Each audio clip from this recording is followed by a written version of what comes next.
ಯಾವುದೇ ಕಾರಣಕ್ಕೂ ನಿರ್ಲಕ್ಷ್ಯ ಮಾಡತಕ್ಕಂಥದ್ದು ನಮಗೆ ಯಾವುದು ಕಾರಣ ಇಲ್ಲ.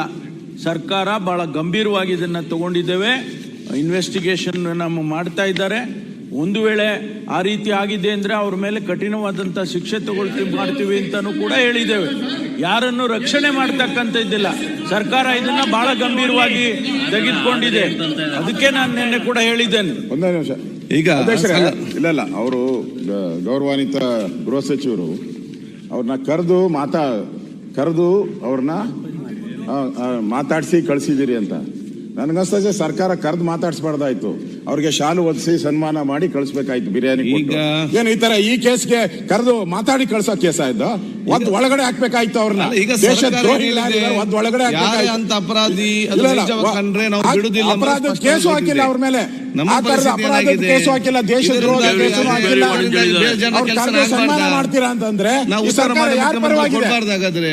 ಸರ್ಕಾರ ಯಾರ ಪರವಾಗಿದೆ ವಿಚಾರ ತಾವೆಲ್ಲ ಚರ್ಚೆ ಮಾಡಿದ್ರಿ, ಸರ್ಕಾರ ಉತ್ತರ ಕೊಟ್ಟಿದೆ. ಸರ್ಕಾರ ಸರ್ಕಾರ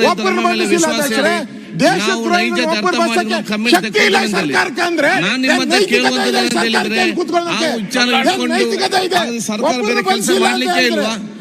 ಜನಪರವಾಗಿ ಬೇರೆ ಕೆಲಸ ಬೇಡವೇ ಬೇಡ? ಹಸಿದ ಹೊಟ್ಟೆಯಲ್ಲಿ ಆಗಿರ್ಬೇಕಾ? ಬಡವರಾಗಿರ್ಬೇಕಾ? ಹಸಿದ ಹೊಟ್ಟೆಯಲ್ಲಿ ಇರ್ಬೇಕಾ? ಅಲ್ಲ ಸರ್ಕಾರ ಮುಂದೆ ನಡಿಬೇಕಾ? ಅಲ್ಲ ನಿಮ್ಮದೇ ವಿಚಾರ ಇಟ್ಕೊಂಡು ಹೋದ್ರೆ ಜನಸಂಬಳ ಕೆಲಸ ಆಗುದೇ ಬೇಡವಾದ್ರೆ ಸದನ ಮುಂದೆ ನಡೆಸೋದೇ ಬೇಡವಾ? ಜನರಿಗೆ ಪ್ರಯೋಜನ ಆಗಬೇಕು. ಹಸಿದ ಹೊಟ್ಟೆಯಲ್ಲಿ ಕೂತ್ಕೊಳ್ಬೇಕಾದ್ರೆ ದೇಶ ಉಳಿತ ಅದನ್ನೇ ಒಂದಲ್ಲ, ಅದಕ್ಕೆ ಸಕಾರಾತ್ಮಕ ಚಿಂತನೆ ತಾವು ಇವತ್ತು ಮಾಡಿ ಏನೇನು ವಿಶ್ವಾಸ ಇಟ್ಟುಕೊಂಡು ನೈಜತೆ ಅರ್ಥ ಮಾಡಿಕೊಂಡು ಅಂತ ಹೇಳಿದ್ದಾರೆ. ತನಿಖೆ ಅವಕಾಶ ಮಾಡ್ತಂತ ಹೇಳಿದ್ದಾರೆ. ಅವರು ಯಾರನ್ನು ಬಂಧಿಸಿದ್ದಾರೆ ಅಧ್ಯಕ್ಷರೇ?